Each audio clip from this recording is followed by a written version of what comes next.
स्वामी तुलसीदास रचित रामचरितमानस हम सबने सुनी और पढ़ी भी है, लेकिन कोरबा के एक स्कूल के प्राचार्य ऐसे हैं जिन्हें इस रामचरितमानस की एक एक पंक्ति याद है।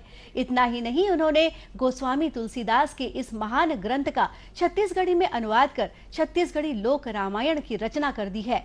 ये है कटघोरा विकास खंड छुरी में स्थित एकलव्य विद्यालय के प्राचार्य गणेश राम राजपूत। ये मूल रूप से अंग्रेजी भाषा के शिक्षक हैं। श्री राजपूत बताते हैं कि बचपन से ही वे रामचरितमानस का गान कर रहे हैं। श्री राजपूत को रामचरितमानस का छत्तीसगढ़ी में अनुवाद करने में 25 साल लग गए।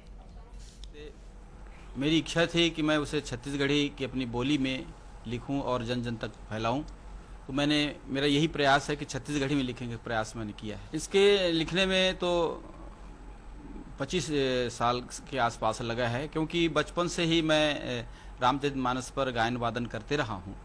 हमारे माता पिता लोग हमें घूमने नहीं दिया करते थे। हमारे बाबा कहते थे कि रामायण पढ़ो और या फिर ये किताब पुस्तक पढ़ो, घूमना नहीं है। तो बचपन से ही रामचरितमानस पढ़ने की आदत हुई और आज भी प्रतिदिन मैं उसका पाठ करता हूँ।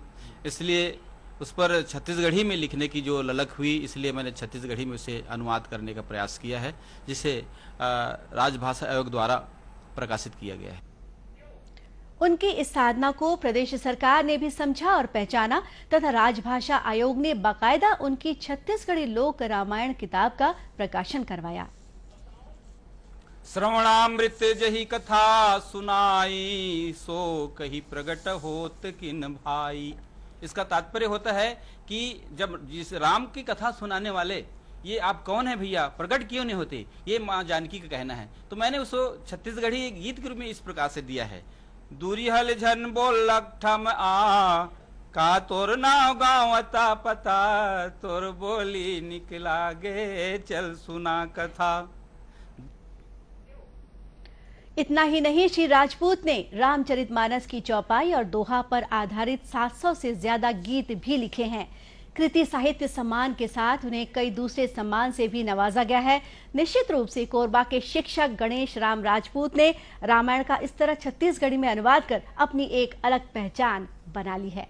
और इसी के साथ ये समाचार बुलेटिन यही समाप्त हुआ। नमस्कार।